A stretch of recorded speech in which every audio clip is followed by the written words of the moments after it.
Welcome, welcome. Welcome, welcome. They're coming in, Mary. They're coming in. They're going to be surprised to see you here. Usually Mary's with us for the 99-second slam, but she's so good at that. We've had her here. She's co-hosting the Deja True #2. We had a Deja True a couple months ago. It went well. We're doing another one. It's another Sunday evening, and we have a lot of people who are here. So thank you very much for being here. Hey, Mary. Hey, Sean. I like your microphone. Thank you. I just bought it. I had to up my game now that I had to do this, Deja True. I was like, I got to get a new microphone. You got a new microphone. You've got your headphones in. I've got a mic. They're all covered. People are coming in, and it's a nice way to spend a Sunday evening. This is about an hour event. Mm-hmm. It's tight. It's good. It's quick. It's solid. And then we're going to have, like we always do afterwards, sort of a post-story Q&A or salon or whatever you want to call it with the tellers who can hang out and the audience members. So fun. So fun. Now, I think most people in the audience know I'm Sean, you're Mary. We've got 12 storytellers. I'm actually one of them. I know. And such a treat. Stop. And it's depending on how you define this particular story form. I don't know if it's 6 stories or 12 stories. I don't know. It's a semantical thing. It could be both. Those of you who were here last time, you know what I'm talking about. And if you haven't seen it, yes, 6 Truelogues. If you have not seen it, well, I think you're in for a treat. It's certainly something new and different. And those storytellers who are here have been working hard at these pieces. We call them Truelogues. Truelogues. Yeah, I'm not entirely sold on the name, but I think for now that's what we're calling them. Maybe next time you can join us, Mary. Yeah, I will. Maybe somebody in the audience tonight who sees one of these says, I might want to do that, can join us next time or perhaps sometime after that. Right? I love it. Do we need to let this fine audience, in a couple minutes, we will introduce our first 2 storytellers.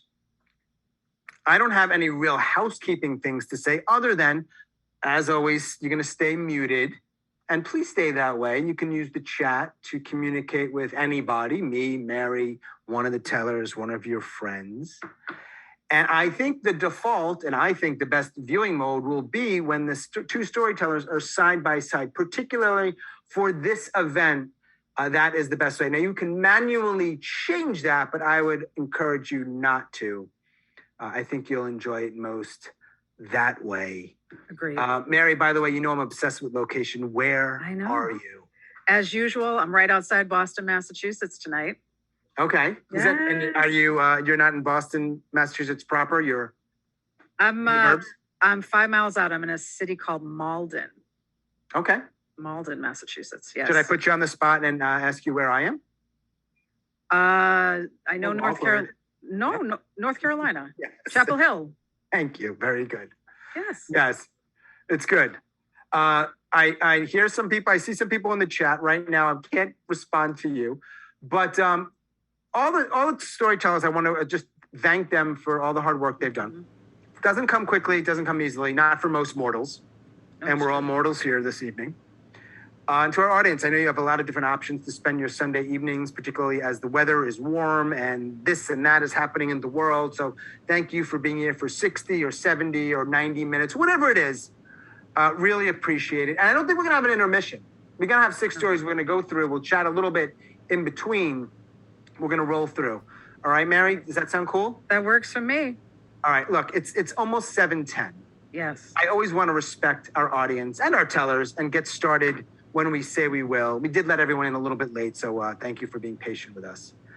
I'm going to give you, Mary, the microphone. And this is a hell of a good-looking microphone. Thank you. And so while much. you introduce our first 2 storytellers, I'll spotlight them. And Yes. So if I remember correctly, these 2 wonderful first storytellers are from Massachusetts. We have Shweta Bhatt and Andrew Shelffo.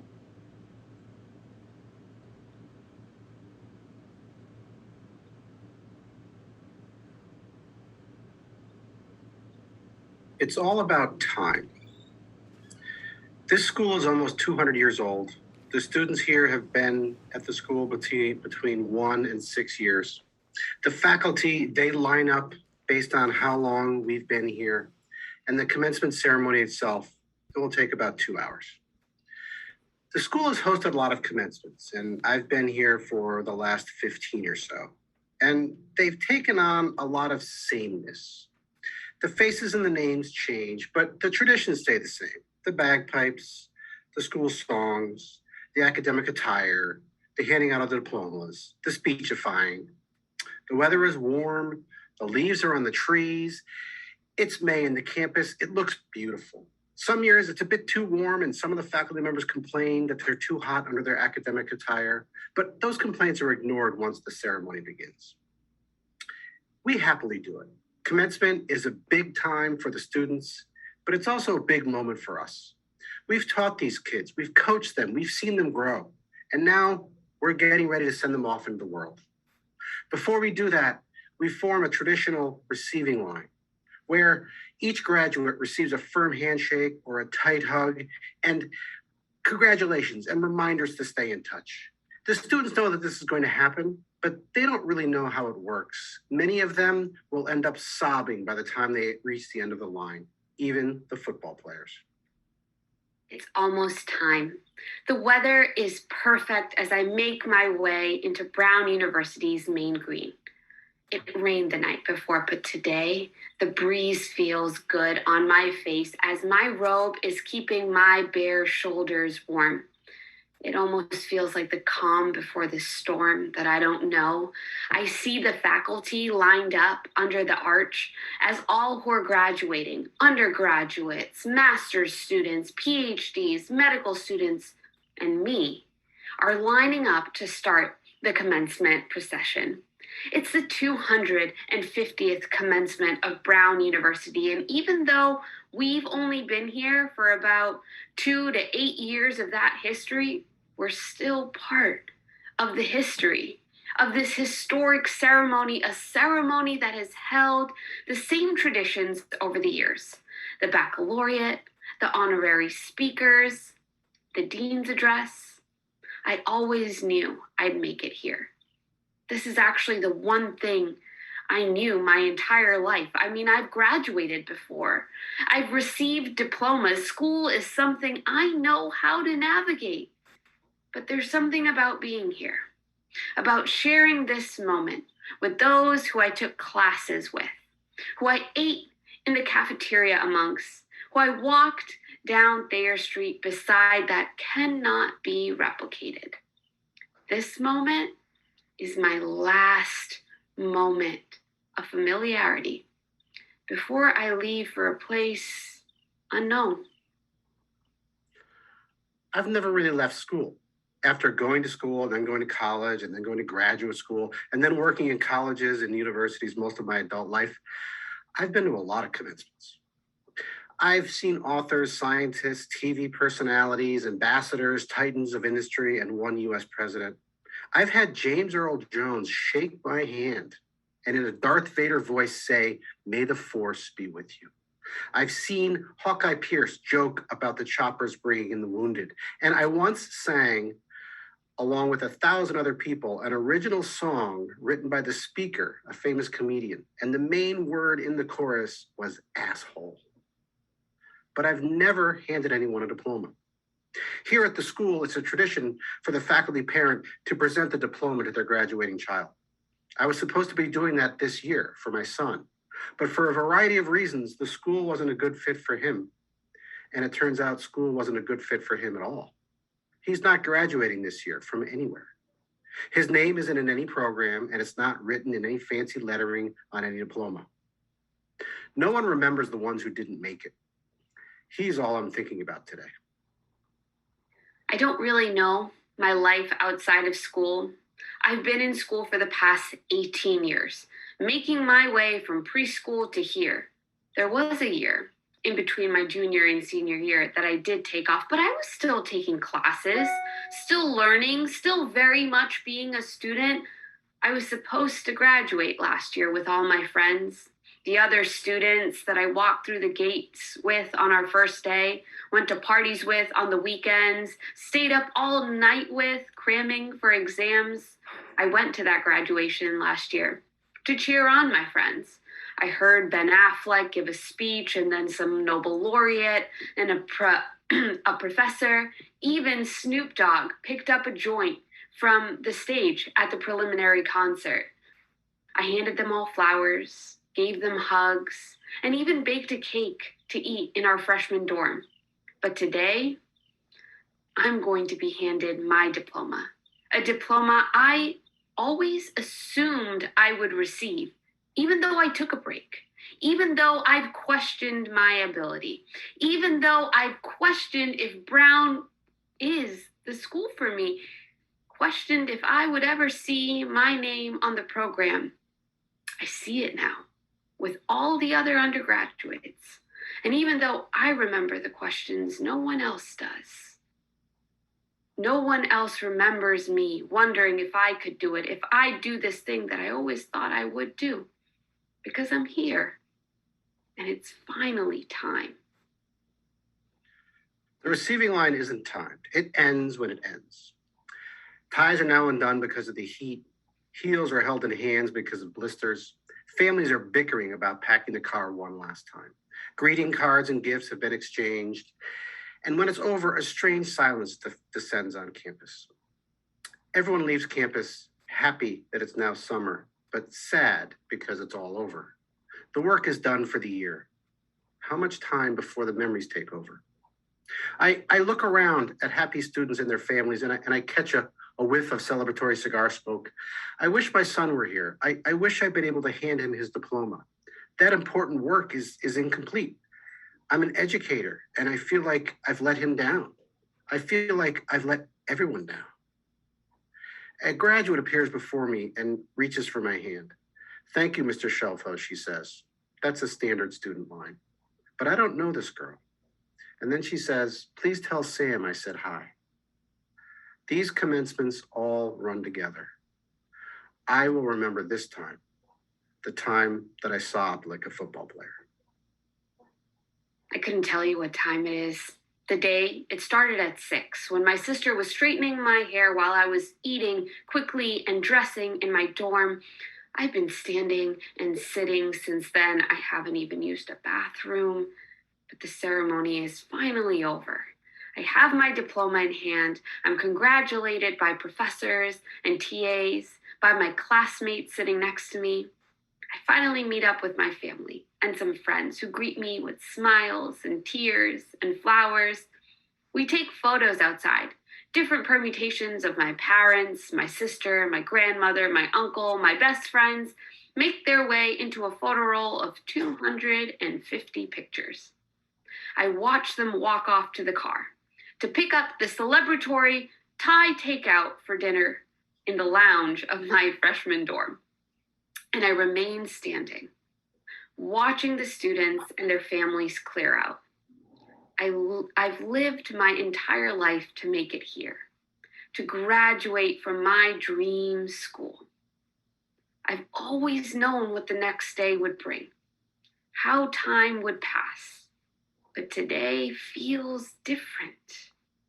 Time feels like it's pausing for me to remember this moment, the familiarity, the certainty, the comfort. Because tomorrow, time will continue to go on. I will no longer be in school. I'll be in the world.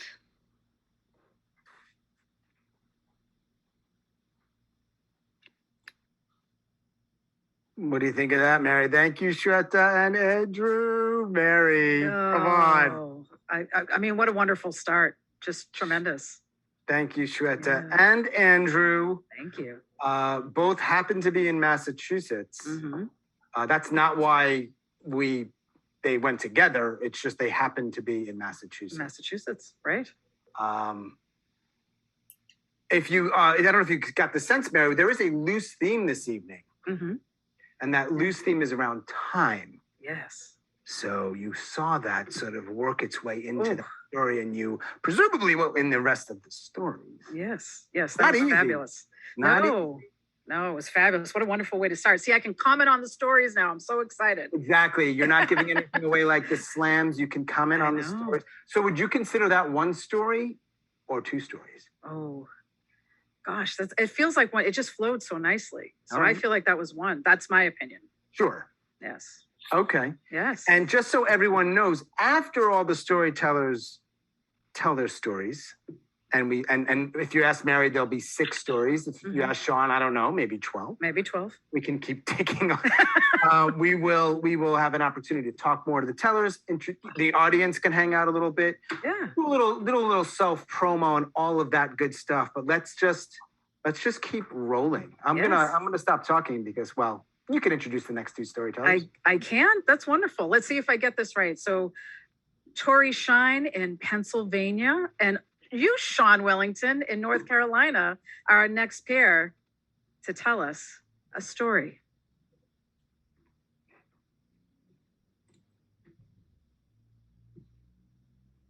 I need to get out of this hospital. This was not the plan. When I came here to Dublin, Ireland for St. Patrick's Day, my plan consisted of pubs, parades, dancing in the streets. Instead, I get attacked by some random guy on a side street. He is amped up. He's wearing brass knuckles with spikes in them. And when he punches me, the spike splits open my head above my left eye.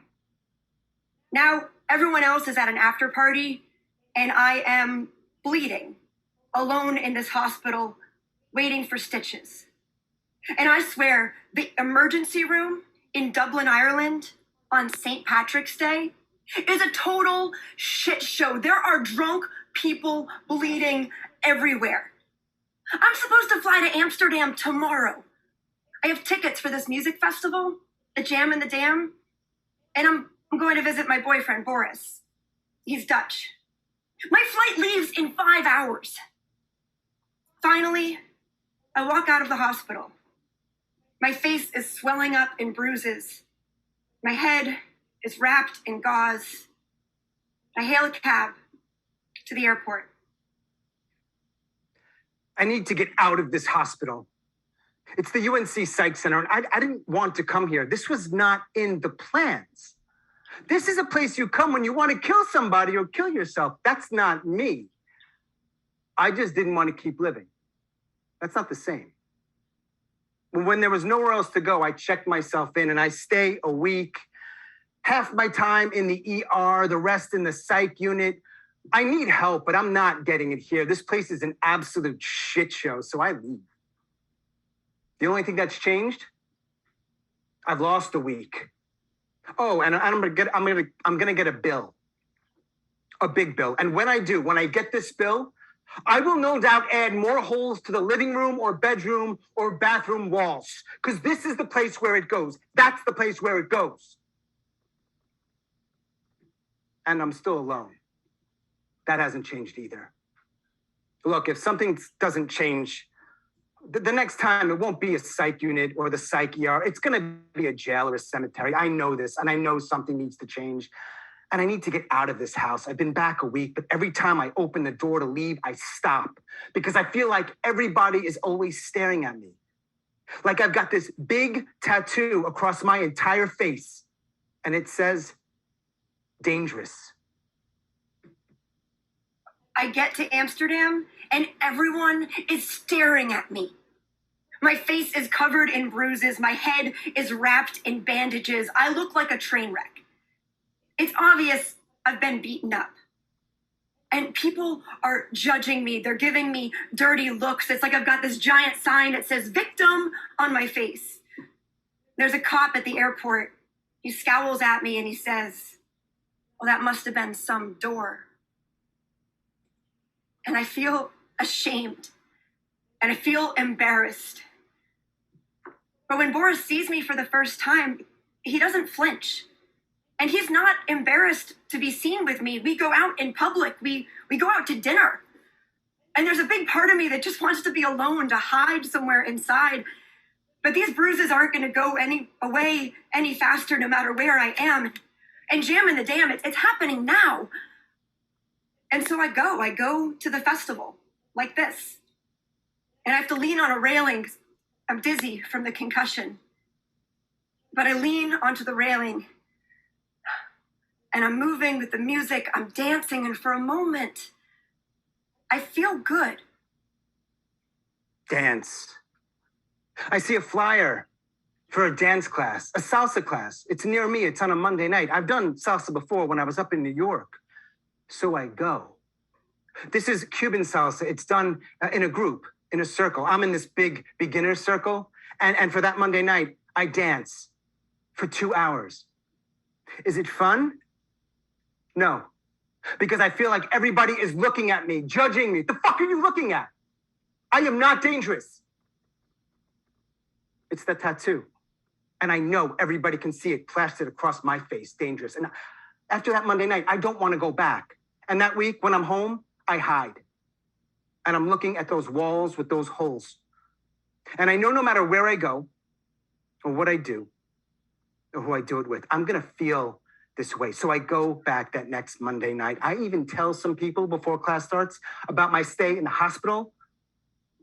They don't seem to mind. In fact, one guy says, okay, you ready to dance? And so after that second class, I know I'm coming back. And I do. All winter and into spring, Monday nights, I dance. And then I go home. And for the rest of the week, I'm still alone. But I've got those Monday nights. And I'm getting good. Good enough to have these moments. They don't happen often. And they don't last long. But sometimes when I'm moving in this space with these people to that music, this is now where it goes. This is where it goes. There are no new holes in that wall. And I feel better. I feel a little better. These moments when I just forget about that tattoo and I dance. At summer, one of the women tells me that they are planning a trip to Havana. It's the birthplace of Cuban salsa. Do I want to go? She asks me. And I'm thinking, with this tattoo across my face? Really? Me? Then Boris asks me if I want to come with him to Utrecht, his hometown in the Netherlands. And I'm like, really? Me? Like this? And he means it. He wants to show me where he grew up. And when we get to Utrecht, he brings me to this bar called Aku. It's packed. Aku, it's a punk rock bar. It used to be a squat. It's a non-traditional kind of place. And the manager recognizes Boris right away. He used to work there. The manager comes over to us and he tells us, like, hey, we're really understaffed tonight. And then he asks the both of us if we would be willing to help out, work a shift at the bar. Really? Me? Like this? He is totally cool with me working this bar, bandages, bruises, and all. Up until now, since I left the hospital, I've always felt like an outsider. But now I'm volunteering in this punk rock bar in Utrecht. I'm serving drinks in Dutch. I'm speaking French to a tourist from West Africa. And I get lost in the moment and I forget that I'm hurt. And I'm laughing and I'm smiling. And I'm still covered in bruises. Everyone can see it. But the people here, they're not judging me. They're not treating me like a victim. They're treating me like a person. And I feel like a person and it feels so good. When my shift is over, the music is blasting. And Boris and I, we embrace and we dance. Really, Sean, come with us to Cuba. I say yes. And later that summer, 7 of us are landing in Havana's airport. The dance company we have hired tells us to meet them at the Malecon. It's this big, long stone boardwalk. Look, they want to show us where they're from. And when we arrive, we hug, we kiss. One of the dance teachers gives me a bottle of rum. Try it, he says. We have drinks. 9 months ago, I was in the hospital and I was home alone. And now I'm in Havana with friends. And I still have those moments of not wanting to be here. And I know that tattoo, it may never be gone, but it's fading. And then one of our teachers turns the music on, and we embrace, all of us, and we form a big circle, all of us, including me. And the sun is shining, and the waves are splashing, and the music is blasting. And it feels so good. And we dance.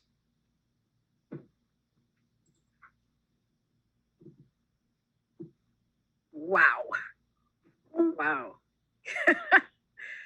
Amazing, amazing. I mean, just carrying that wonderful storytelling forward. It's amazing, guys. Awkward moment for Sean now. I know, you're like, stop it. Awkward moment for Sean. Torrey, thank you for doing that with me. Likewise, thank you for inviting me. Great, I appreciate it. I guess I'm the only one who gets to kind of talk to the other teller right now because I'm like part teller and part host and all this other good stuff. But it was a fun process. Not an easy process, Mary, but a sort of fun process. It's good to get to the end though, you know? Yeah, that's wonderful. Again, it just weaves so wonderfully. So I'm still saying one. I'm still. You're still saying one. I'm Okay. staying one. I'm staying with one. Look, Mary, we're still trying to figure this stuff out as we go, and we're doing our best to improve the form.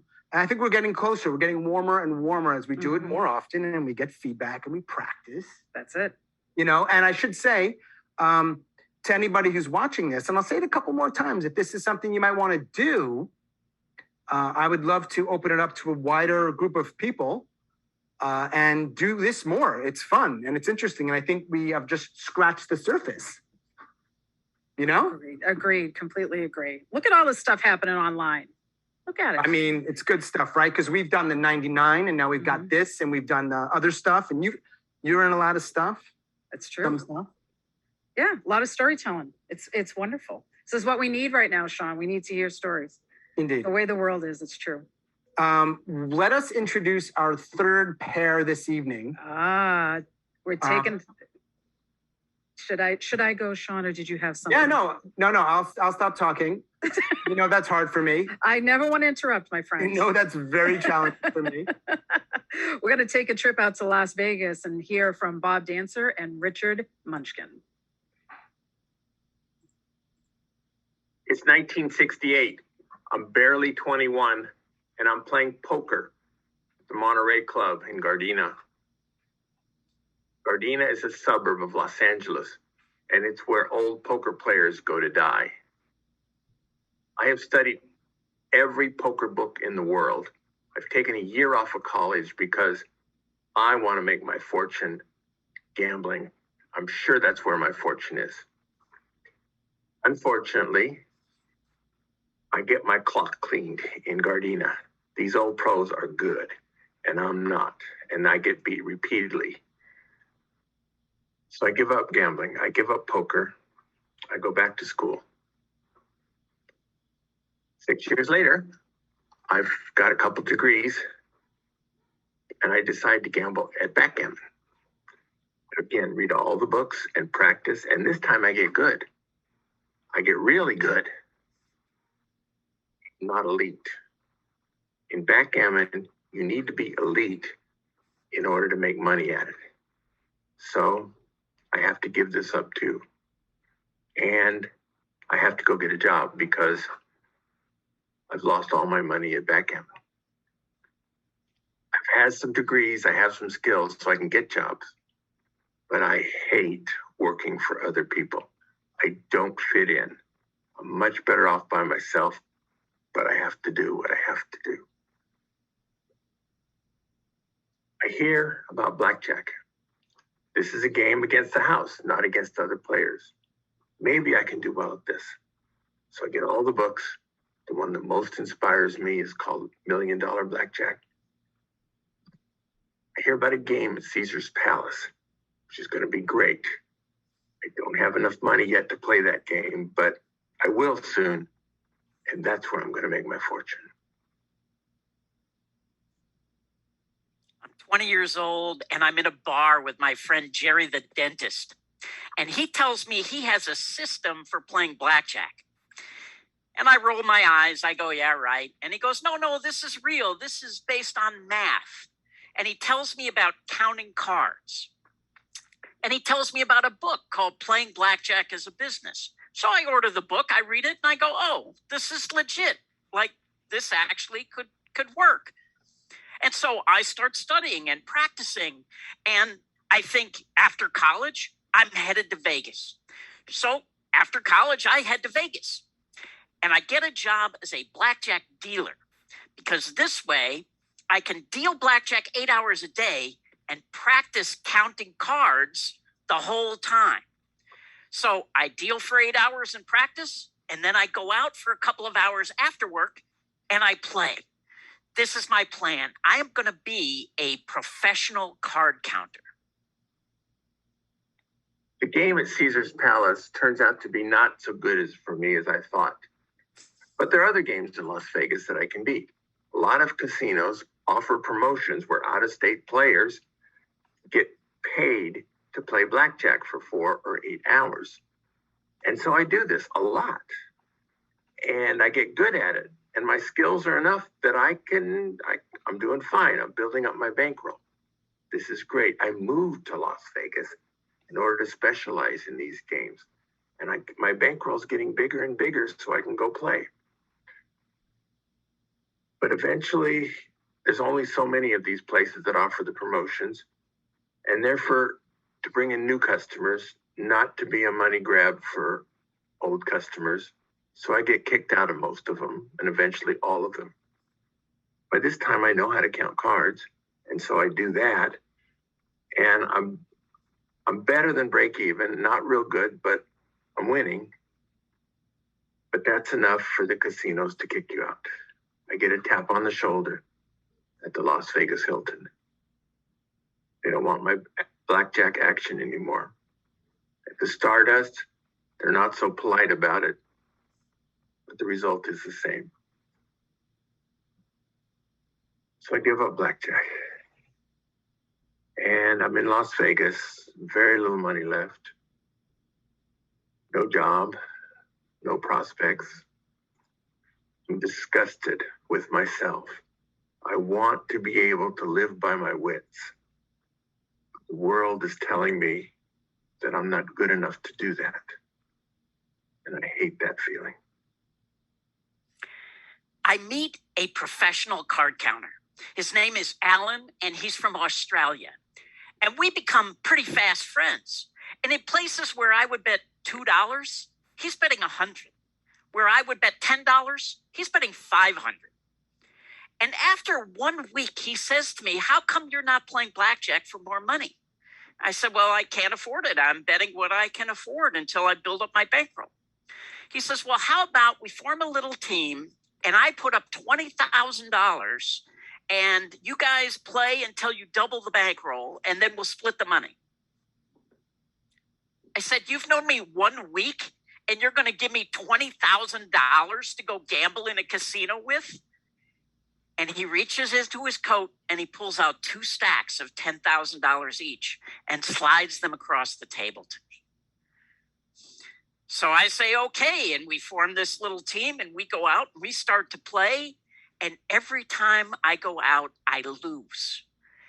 And I don't know what I'm doing wrong. So I say to my friends, look, you have to come with me and sit with me at the table because I don't know what I'm doing wrong. So they come with me. They sit at the table with me. They watch me play. And at the end, I lose.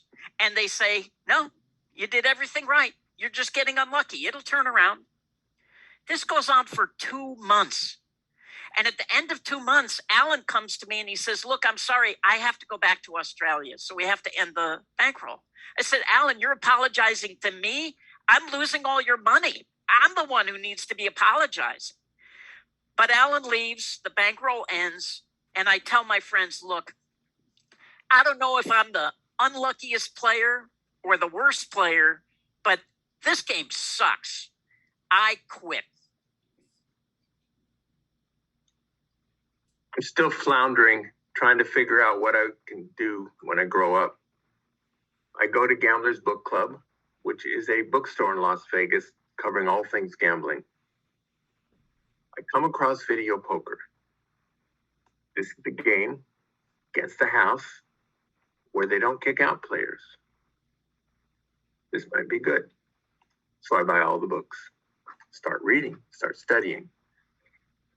From the get-go, I realized the books aren't very good. I'm sure I can do better, although right now I don't have the knowledge to do better. So I start researching, finding the errors, figuring out what's wrong with them. I figure if I get good enough to teach, then that'll make my skills much better to play. If I just learn the game well enough to get by, that won't be so good. So over the next 7 years, I spend 90 to 100 hours a week studying, writing, teaching, gambling, consulting, scouting, all kinds of things.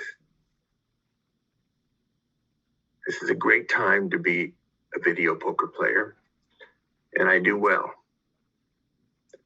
very well. I have found my passion in life, and my dreams have come true. Gambling has been very good to me. I go back to my dealing job. I'm dealing blackjack 8 hours a day. And my friend Crazy Craig comes to me. And he's joined another blackjack team. And he says, you got to give this another try. Like, we're winning so much money. It's crazy. Like, just give it another shot. I say, okay, all right, I'll give it one more try. I go out, I start to play. I'm doing everything exactly the same as I was doing it before. Only now I start to win. And the more I win, the more I bet. And the more I start betting, the more I start winning. And pretty soon, I'm making more money playing blackjack than I am dealing. So I quit my job.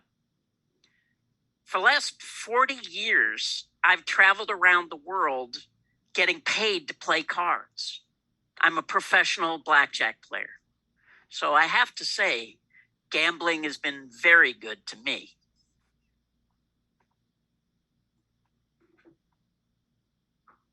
There it is. The boys from Vegas. Mary, Wow. right? You think it's all glamorous, and then No. you hear these stories. Working hard, Working hard. didn't give up, figuring it Mhm. out. I kind of don't like them. I love them, but the fact that they can, I know it's a hard, most people can't make it work. There's a lot of stories that we probably don't hear of people trying and it doesn't work. Right. Anybody who could do something they love for 40 years, whether it's gambling or something else, I'm like, I want some of that. Mm-hmm. All right? That's Okay. true. Right? That's true. But gambling's been had- good to them. Like Nadia said, gambling's been good to them. Yeah. Gambling awesome. is very, very good to me.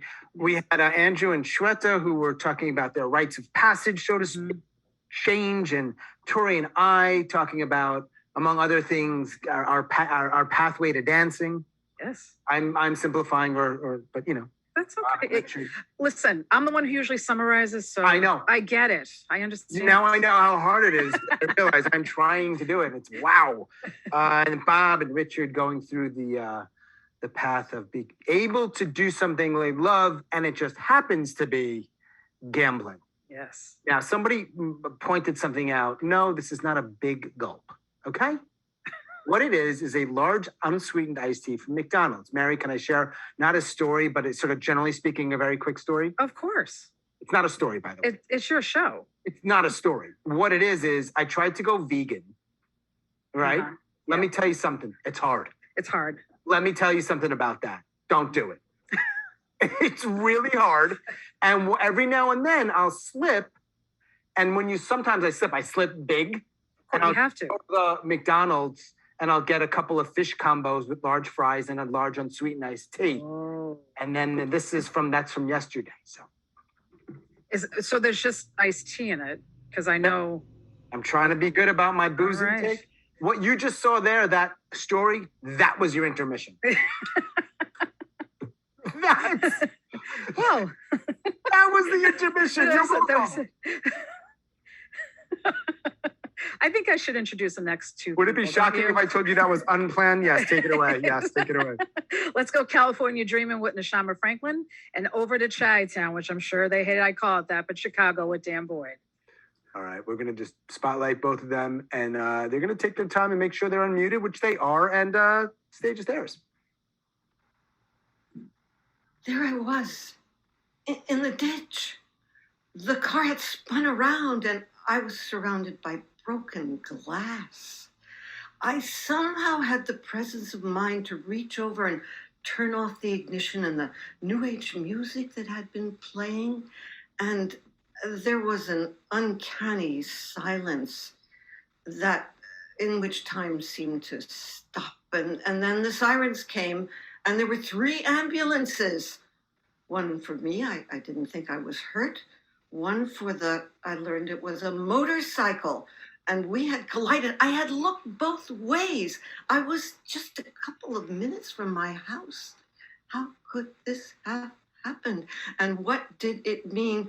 I basically thought that this could be the end of my life as I knew it. And as I peeled my fingers off that useless steering wheel right now, I sat there absolutely terrified. Her lawyers had built their entire office complex in Imperial Death March style. So I'm in this gigantic room with this oversized table that just stretches for miles and tapers at the end. So they have me at the taper and they sit at the other end with just this vast amounts of desk space. And these secretaries come in with pencil skirts and ask if we want coffee, but look at us with these forlorn eyes that say, "I'm so sorry. My boss is gonna fuck you." I've been sued by my best friend, and she's claimed that she has created a secret corporation that owns all of the artwork that I've created between 2011 and 2014. And because I've created with all of my friends, she also claims to own everything that they've created with me. And the thing about America is you can sue anybody for anything to make them pay for a lawyer.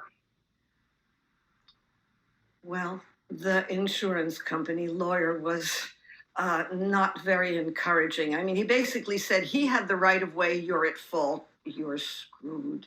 My heart, of course, sank even further, but my sister said, try mediation, and that felt a lot better to, because I really don't trust the justice system. So my mediator, he was a little guy, soft-spoken, appropriate. He had tasseled loafers, which I didn't like too much. But what he basically told me is he said, look, Neshama, it's our job to worry. And if you need to worry, we'll tell you. What was I worried about? Not exactly my victim, as it were. I mean, I knew he had a hurt arm. I was worried about myself, my future, my nest egg, my retirement, my house, my cushion between, what I thought was going to see me through and the kind of echoey, scary reality that a lot of people without this lovely cushion feel all the time. And so you could call it a form of American Zen. I had to live in the now, but it was more like 2.5 years of held breath. I go back in time to that lawsuit, but I try to ebb towards forgiveness. And forgiveness isn't forgetfulness. It's not without consequences, but it's the letting go of the holding on to. So I try to remember these times where it all began, Was it when I first introduced her on that coffee date to Adam Baker, our good friend? Is it the first time we hold hands together? I never go back to our first kiss, but I get dragged back to that lawsuit that consumed 2.5 years of my life. I go back to the federal courtroom where the judge looked at me in his office and he said, "Let's get this solved tonight." Well, there we finally were. And the place where it happened in San Francisco was peculiar looking. There were these kind of made of cinder blocks, but in between the cinder blocks were these glass colored blocks. It was an attempt to make it look perhaps a little more magisterial or maybe a little more cheerful. But when we got inside, it was a windowless room with that endless long table. And there was my lawyer, and there was his lawyer, and there was her lawyer, the girl, his girlfriend who had ridden behind him. And there was a lawyer from Caltrans. I wasn't sure what he was doing there. And this was the first time I laid eyes on my victims. They looked sturdy and fine to me, but I knew there had been injury. And then the mediation started, back and forth and back and forth. And I knew that I was not supposed to say very much, because that's what one does. And after each round, it was kind of like a very subtle boxing match. The lawyers would go into a corner and then chat with each other very collegially about sailing, about golf. Then they'd get back together, round 2, round 3. And at the end of round 3, they came up with what actually felt good. I would pay this guy's medical expenses. I could afford this guy's medical expenses. And I let out my breath for the first time, fully in 2.5 years. You should know, by the way, what Caltrans was doing there. It turns out I wasn't the deep pockets after all the state of California was, because they had never put back the sign that they had taken off that showed the intersection many, many years ago. So they ended up doing quite well. But at that moment, it was just an opportunity. They said, "Would you like to talk with each other?" And we both nodded solemnly, and we stood up and we faced each other. And we looked into each other's eyes, and out of our mouths came the same phrase, "I'm so sorry. It was such bad luck." And we actually hugged. I could feel my tremble, and possibly his as well. And so it was, at last, a possible form of justice. We left that room settled. And as we headed to the giant glass doors in that federal building and the galaxy far, far away of the Chicago twinkling lights and the cars zooming by, I knew what I had to do. And I called to her and I said, "Jane." And her red hair turned towards my blue, and my blue eyes locked with her green. She took a step away from her lawyers, pulled away from them, and I said, "Thank you. Thank you for settling today. But thank you for all the good things that you brought into my life. It wasn't nothing." She didn't hold my gaze, and I knew that that would be the last time that I ever had any contact with her. And I'd love to tell you that in that moment, I had it in me to forgive her. But I only knew that I needed to get there. And so I wanted my last word to her to be that. because I know the power of forgiveness. But the truth is, I'm not there yet.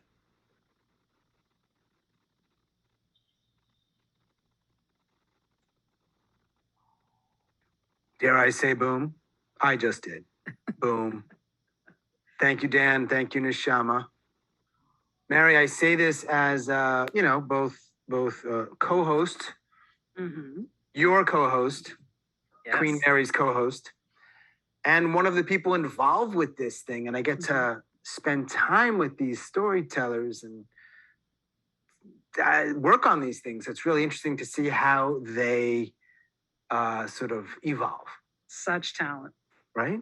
Such talent. Wow. Now, if I had more time, I would be really curious. As these storytellers were telling their stories, I wanted to ask you about some of the things that came up in the story, but maybe this isn't the right time or place. I wanted to ask you if you'd been to Vegas, if you are someone who forgives easily, and also, and I wrote this down, do you wear tassel loafers? Please, Mary, you know the right answer. No. Okay, good. Let's go on then. Because that was the big question. I saved it to the last. Well, that's okay. Tassel. No. Have you never worn them? You've never ever worn tassel loafers? No. No, can't say I have. Right. No. No judgments. No, I'm a shoe, horse, so I love them. And tassel loafers are not the type of shoes I would collect. Correct. And I like that. I like that choice. Thanks. I think that's a good choice. I also like your teeth. Thank you. Yes, you did tell me that. Thank you. Thank you again to our storytellers and audience. We got almost 50 people here, which is great. I know. 70 minutes with us, hearing the stories. They're in the chat a little bit. And what else? What else is there really other than some cheap wine? That and we don't have the hat from Peru though. No, this is a different event. I know, I'm just saying. I know you miss it. We will have another, there will be another 99-second slam. I know. Later in September. And of course, everybody will know about it. Yes. And now that I figured out MailChimp, everybody who registered on Eventbrite will get emails from me. And they can unsubscribe. Welcome to the 90s, Sean. You're moving on up, Sean. You're getting there. I'm proud of you. They can unsubscribe, but it's another way. Don't. I don't do it, but there's another way people can learn about events and workshops or whatever. Exactly. Send it to your friends. Get them to subscribe. Come on. Right? Let's encourage that. Indeed. Yes. All right. All right. Let us introduce. Yes. So from Minnesota, we have Howard Lieberman, and from Arizona, Mary Jo Pollack. Two very different winters, I will say.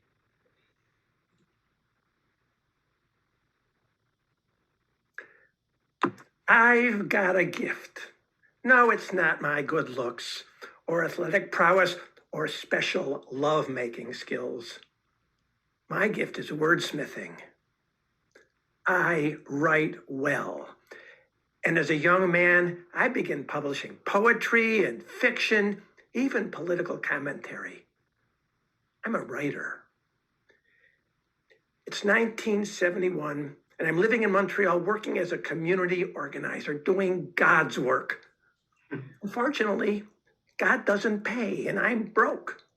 So I answer an ad to be a copywriter for Globe Press, the world's largest purveyor of softcore porno tabloids like Close Up, Blow Up, and everyone's favorite, Midnight. I get called in for an interview with the publisher, an immaculately dressed Quebecois woman who tells me to find an empty desk and take a half hour to write an article about mutual masturbation. I don't even know what that is. The boss seems to like my writing and tells me that if I take another half hour and replace penis and vagina with creative euphemisms, the job will be mine. I've always had the gift of gab. When I was a teenager, I was on the phone all night long to the point where my parents relented and got me my own line so somebody else in the house could use the phone once in a while. My chatty nature came in quite handy in 1994. I was between this and that, And I was doing some temp jobs. I ended one career and then I was moving. And this was just sustaining me barely. And I had to go in my savings each month. One day, having lunch with my friend Greg, I mentioned, I need to find something to do to supplement this temp work. He said, well, I just got a whole bunch of 900 numbers. I'm expanding my business. He had telephone dating services. And I'm not going to use them all. Some of them I probably won't use for 6 months. But why don't you take one of those numbers and see what you can do with it? Great idea. Thanks, Greg. I went to the store and I picked up all those free papers that have the 900 numbers in back. And I saw that it broke down to 3 basic categories: psychic readings, astrological readings, and phone sex. I knew I couldn't muddle my way through psychic or astrological readings. That left phone sex. I'm a quick learner, and once penis became pulsing rod and love lands, and vagina became dripping honey pot and climaxed canal, the job was mine. Before long, I'm writing not only feature articles, but a weekly serial about a young woman traveling the country in search of sexual adventure. Oh, and I get to write the weekly porn horoscope. Now, for all you horoscope people, they're not real. I know, because I wrote them. And my favorite is for the Geminis, because I'm a Gemini, and for the week of my birthday, I wrote, Geminis, this week, 2 women will ravage both sides of your personalities. Find those women and have the time of your life, because this is your time. Well, the more I write, the more I get paid. I'm becoming the porn king of Montreal, and it was a heady time. No pun intended. Okay, phone sex. Well, confidentially, I had a little non-professional experience, but now I needed a business plan. I created a persona, Chelsea, auburn hair, 29. I was 46. And I wrote some ads offering titillating conversation for $2.99 a minute to place in the papers. The FCC, Federal Communications Commission, has rules regarding 900 numbers. And there are certain words you're not allowed to say, words like cock, pussy, and fuck. So I needed euphemisms, and I needed to build up a cache of fantasies so I would be like the best phone sex goddess ever. I gathered my friends, I opened a bottle of wine, and I said, I need euphemisms, I need fantasies. We came up with joystick, love canal, hot rod, and the fantasies kind of centered around handsome stranger, gorgeous plumber. And I thought, I am starting my new adventure as the phone sex goddess. Well, about after 6 months of writing porn, I started to grow tired of discussing passion tunnels and thick, juicy, foot-long sausages, and my sex drive begins to disappear. I just don't have any. Writing about vivid, kinky sex all day is just killing my appetite for the real thing, and I've always kind of enjoyed sex. I've been a little precocious in my life. So I begin to job search, and eventually accept a job as an apprentice printer and a union organizer. I go in to tell the publisher, and she offers me a huge raise to stay. We're talking serious money. But I'm done with porno. I have to have a real life. I have to have real sex. So I leave the lurid life behind with few regrets, but lots of ways to describe body parts and sex acts. Today, I still write and publish when I can, but Howard the Porn King is little more than a faint but sinfully entertaining memory. The phone started ringing. I had repeat callers, so they must have been satisfied. I was getting a little annoyed at the repeat of blowjobs and anal all the time. It was getting routine. There was some variety. I had one caller. He only wanted chase chat. The first time he called, he asked me if I'd seen Lion King. Yes. And we spent the time discussing animation, and he was a regular. And we discussed art and books and movies. Maybe he just got off on Van Gogh. One night at 11:05, I noted the time. The phone rang. This caller had something slightly different. I'd heard of it, but I wasn't very familiar with it. Golden showers.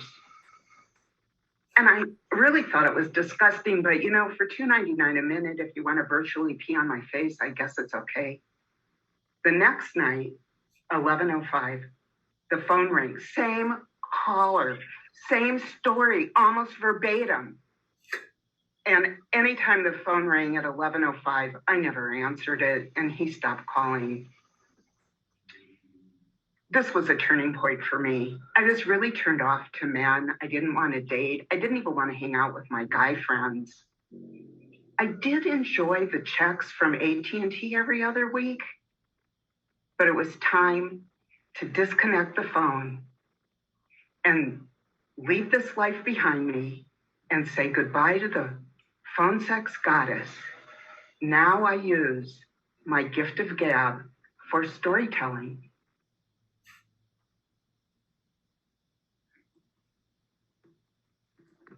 There it is. Thanks, Howard and Mary Jo.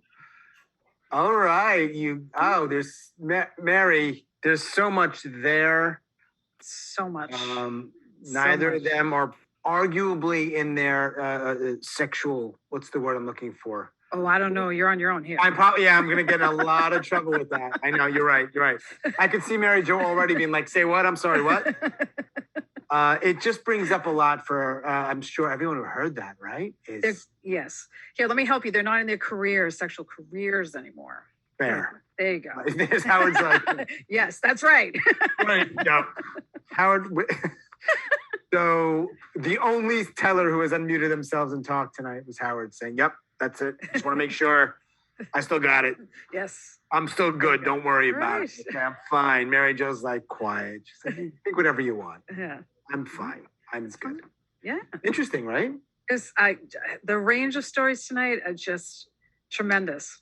Did you know that about either Mary Jo or Howard before that story about that part of their lives? I think we had a 99-second story from Mary Jo. Okay. So that sounded familiar. Howard, I did not. No. You surprised about that with Howard? No. No. Nope. No. No. I am not. Surprising story is good.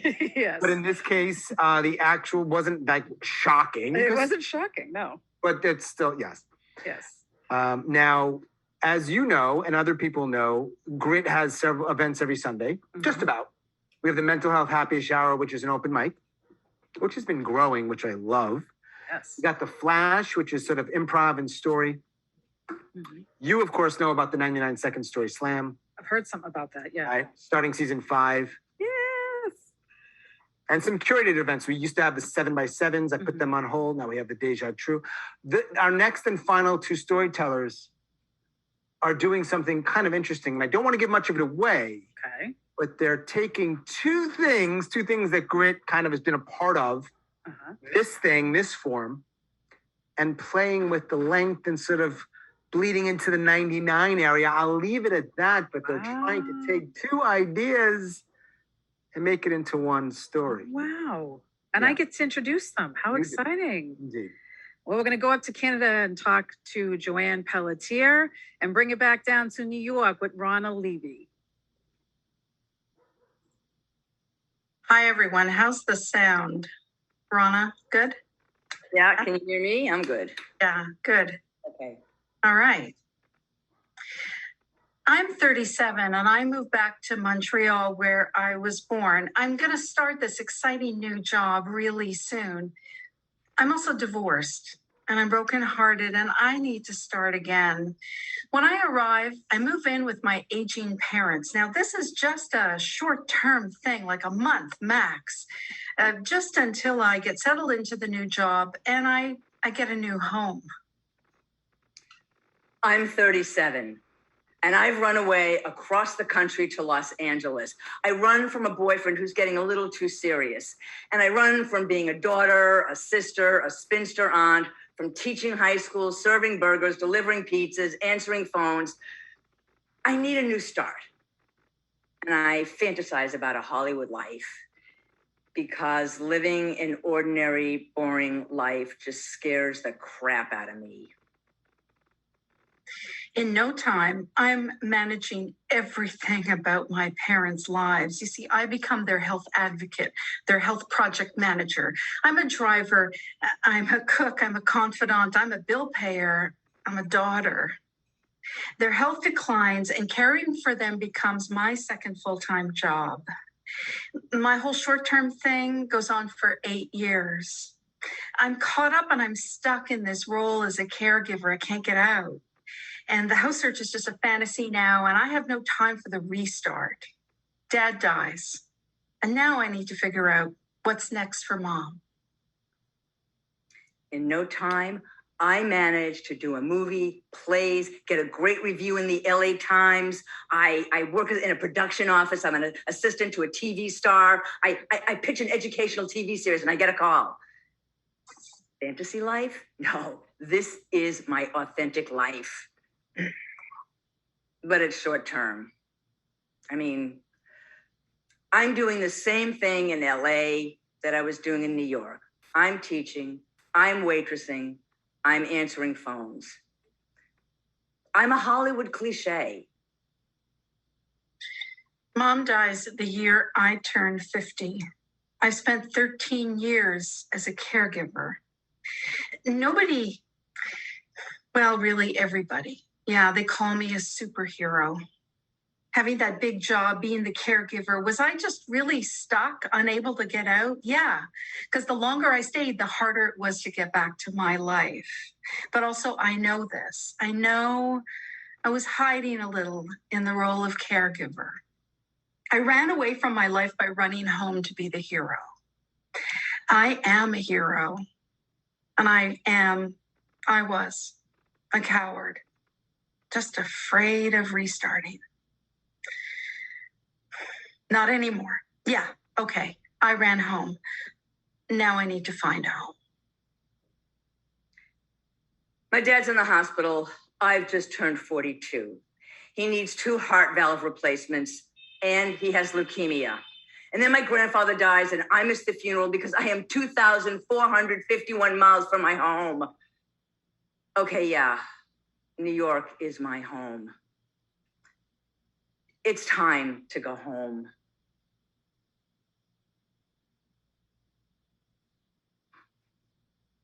Boom. That's a wrap, Mary Dalba. Thank you, Johanne. Thank you. Those were 6. Yeah, Mary, you would call those 6 stories. I would touch 3. Some people might say 12. I don't know if anyone would say another number. That would be strange. It would be weird. Huge thanks to you, Mary, and of course to our storytellers. Oh yeah, so there's 12 tellers plus my fish story, right? Right. So right. it's 13. It's 13. Right. Great job, Mary. Great job, tellers, and great job to our audience. Just for being here, it might sound weird to say great job, but I love that you're here. Yeah. Sean, great job you, not only hosting, but telling. Thank you. Of course. Yes, we try. Yes. We actually prepared for a little while doing this. It doesn't happen overnight. No. Yeah. But wow, you can tell, just so crisp and smooth and so good. All that preparation definitely paid off tonight. Well, I have to say. Thank you for joining us, Mary. We appreciate it. Of course. And I will, in a moment, bid everyone a formal adieu and then invite you to hang out. And part of our conversation can be that you're interested in doing this because I really want more people to do it. Now know that it's not easy for most mortals. most people. It'll be cool. So, Mary, do you have anything else to say before we sort of say formally goodbye and then let people unmute and hang out? Oh, thanks for being here, everybody. And I'm so happy I came in to help co-host. So thank you, Sean, for having me. I appreciate it. All right, enough thanking. Great job, y'all. We'll see you soon and unmute, hang out, and I'll see you at another event soon. Be well.